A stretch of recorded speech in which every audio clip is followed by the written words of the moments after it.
Olá, então eu sou a Vanessa e eu vou finalizar as minhas apresentações dos meus vídeos sobre esse dia 2 de abril, Dia Internacional da Conscientização do Autismo. Bom, eu tentei passar um pouco sobre algumas características clássicas do autismo, sobre empatia, sobre o que não falar, sobre o diagnóstico, os profissionais. Tentando lembrar tudo que eu falei. Ai, ai. Enfim, eu espero que eu tenha passado algum conhecimento para pelo menos uma pessoa. É um mundo que eu estou aprendendo bastante. Se alguém um dia quiser aprender um pouco mais, assim, eu posso indicar autistas adultos, que eu gosto muito de seguir alguns autistas adultos. Eu acho que eles dão uma visão, assim, muito legal, que é uma visão totalmente diferente de um pai e de uma mãe.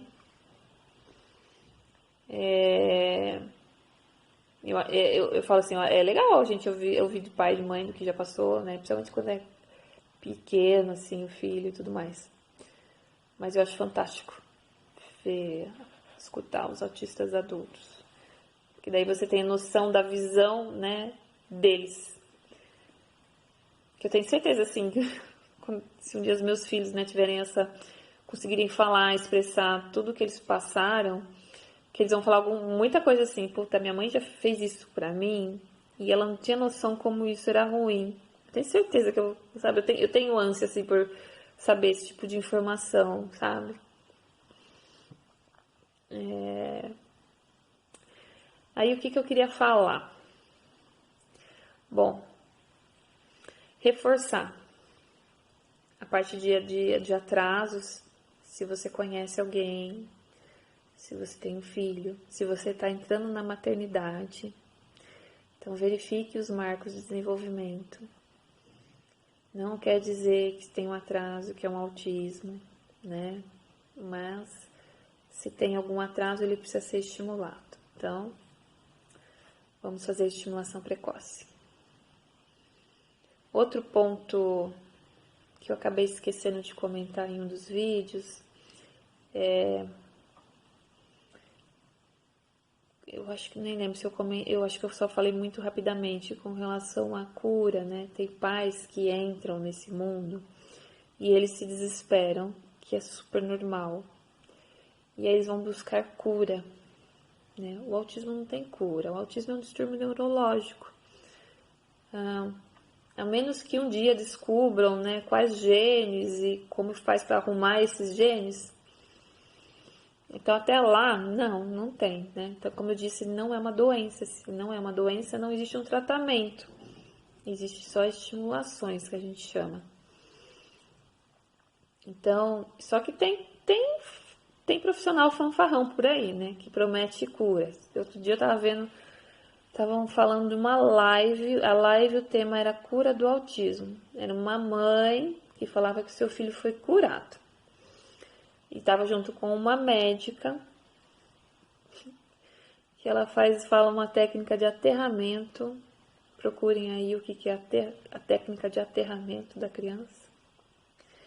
Enfim, tem charlatão aí, e tem charlatão famoso, viu? Que pega e fala para tirar tudo, precisa fazer uma desintoxicação de metal, de comida, de tudo que você pode imaginar da criança, né? Vamos falar da criança, a gente sempre propega. Esses pais desesperados normalmente são crianças. E aí pede para cortar tudo, né? Tira o glúten, tira a caseína, tira sei lá o que. Soca a vitamina D na criança, sei lá. Pega esses trocentos mil remédios homeopáticos, mais essas vitaminas aqui, mais isso aqui.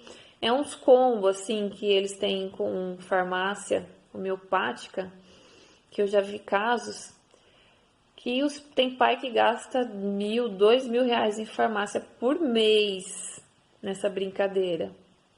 E há relatos de pais falando que os filhos vomitavam horror, sabe?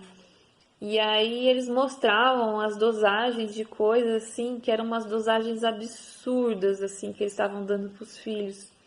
Por quê? Porque vai nesses charlatões que cobram fortunas e promete uma cura para um pai desesperado que quer assim, que tem um sonho de ter um desenvolvimento, né, típico do seu filho, que tinha aqueles sonhos, N sonhos que a gente sabe que pelas limitações tem algumas coisas que não vão acontecer, né? Então, e aí pega, né? Esses profissionais pegam o desespero, né, do pai e da mãe. Então, para vocês que estão entrando nesse mundo, ou que se um dia passar, por favor, não caiam na mão desses charlatões. Ou tem gente que vai falar que é vacina. Tem gente que vai falar que o Messi é autista. Você vai ouvir algumas pessoas falando assim: olha, mas tem autistas que são muito bons. Olha, o Messi é autista. Não, o Messi não é autista. Ele nunca se declarou autista, tá bom?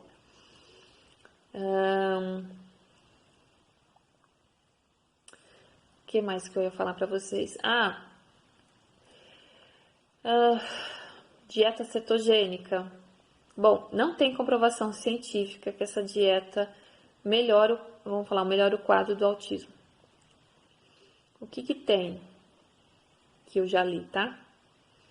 Para alguns autistas, melhora bastante a parte comportamental. Mas também o que está ligado, né? Principalmente acho que aqueles autistas que também têm um quadro de epilepsia, enfim. Tem alguns autistas que eles têm uma seletividade alimentar muito forte, tem questões, né, do aparelho digestivo muito fortes.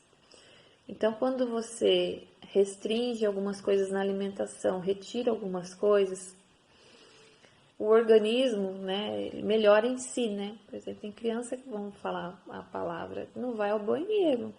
Tem criança que tem aversão de ir ao banheiro, né? Então, vocês entendem que quando melhora todo esse sistema digestivo, a criança fica menos irritada, menos, né? Porque tá melhorando, né? Então, essa parte comportamental, ela melhora por conta dessas coisas. Mas não tem comprovação científica nenhuma. Se eu pegar, por exemplo, pegar os meus filhos e tirar, né, o glúten, não sei o quê, isso vai melhorar a parte comportamental. Já vi médico falando, faça 3 meses de experiência, não sei o quê. O que eu reflito? Os meus filhos gostam de algumas coisas alimentares. Eles comem bem. Por que eu vou restringir uma criança de 3 anos e uma criança de 2 anos alguns alimentos que elas amam para um negócio que não tem uma evidência científica, que não tem uma comprovação? Por que eu vou arriscar? Por que eu vou tirar uma coisa que eles gostam tanto? Só para testar? Se fosse para testar só em mim, tudo bem. Agora, uma criança de 3 anos, de 2 anos, vou testar? Eu sou contra. Não faço.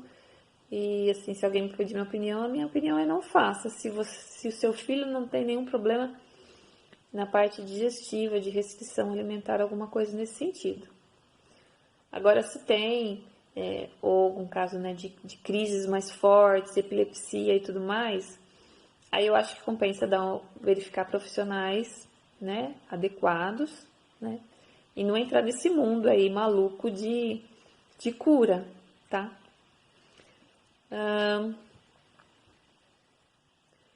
Acho que era isso que eu ia falar. Bom, do Anjo Azul já comentei num vídeo, né?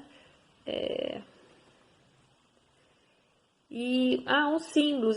Depois eu vou fazer uma postagem só dos símbolos do autismo, né? Porque tem o símbolo do laço, né, com quebra-cabeça, tem o símbolo só do quebra-cabeça e tem um novo símbolo, né, que é um símbolo, não é tão novo assim, mas é o símbolo do neurodivergente, que é o símbolo do infinito colorido, né, que ele apresenta os neurodivergentes. dia eu vou até fazer um post, assim, por que eles, os autistas ativistas, eles não gostam do símbolo do quebra-cabeça, né? Só falando rapidamente, acho que essa parte desses símbolos vieram, acho que, se não me engano, tinha um cientista, não sei, alguma coisa assim, depois eu vou pegar a informação correta para falar, do nazismo. Um dos primeiros símbolos do autismo era uma criança chorando, um símbolo de um quebra-cabeça. Acho que era um quebra-cabeça azul. É só uma peça do quebra-cabeça. Porque o autismo significava só dor, só incompreensão e tudo mais. E aí veio a parte do quebra-cabeça, né? E o que representa o quebra-cabeça? O quebra-cabeça representa a complexidade do autismo, né? Da pessoa não se encaixar, né, na sociedade, enfim. Que os ativistas, né, também condenam bastante. E eu, se eu não me engano, essa parte do quebra-cabeça foi um nazista que definiu isso. Mas eu prometo que eu vou verificar isso, fazer um post só sobre os símbolos, tá? Eu sempre tento passar o símbolo do neurodivergente, né? Que é o símbolo mais atual, que representa, né, toda essa diversidade e essa união e tudo mais. Então, eu espero que um dia, assim, as pessoas se atualizem, mas eu sei que se alguns estabelecimentos colocassem só o símbolo do neurodivergente, ninguém ia entender. Porque o símbolo do laço, do quebra-cabeça, né, virou meio, eu não sei se é universal, tá? Não vou passar essa informação porque eu não sei, mas eu acredito que seja. É mais conhecido, né? Não é fácil trocar um símbolo. E como curiosidade também, se você um dia vir uma pessoa com cordão de girassol, com girassol no cordão, isso é o símbolo internacional do autismo, de identificação do autismo, né? Porque o autismo, ele não tem uma identificação física, né? Você não consegue olhar uma pessoa e falar assim, aquela pessoa é autista, né? Como eu já mencionei. Então, às vezes, para você se identificar né, às vezes viajando de avião, assim, de ônibus, alguma coisa assim, num determinado parque,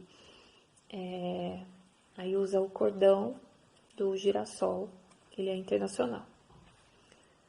Mas o cordão, assim, tipo, no Brasil também, se você usar o cordão do quebra-cabeça, também dá para identificar.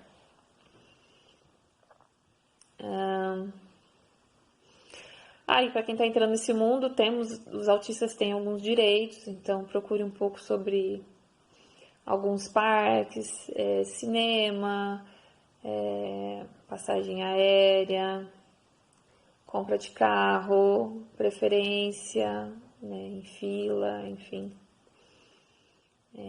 vaga de estacionamento, tem ali alguns direitos. Tem a carteirinha do autista, que é uma lei federal chamada Romero Mion, que você pode fazer para identificar e não precisa ficar levando o laudo para cima e para baixo. E é isso. Tentei dar uma pincelada. Sei que os vídeos ficaram meio longos, mas é difícil porque eu quis fazer nessa forma de bate-papo e aí vou lembrando de coisas e vou querendo falar. Espero que não tenha ficado muito cansativo. Mas espero que eu tenha conseguido passar alguma informação, pelo menos para alguém. E é isso, o lugar de autista é onde ele quiser. Tá? E vamos aí, nós que estão chegando, vamos à luta. Não é fácil, mas também não é impossível. Tá bom? Obrigada a todos e para quem tá vendo, uma boa semana, um bom mês e um bom ano. E vamos lá, à luta e inclusão. Inclusão na escola, não é nada desse negócio de separar o deficiente do resto, não, vamos incluir. inclusão no parque, inclusão no condomínio, inclusão nas festas infantis, inclusão na família, né? Respeito aí pela empatia pelos pais que às vezes falam que não pode ir em determinado local, em determinado horário, em determinada festa. É isso. Obrigada. Até mais.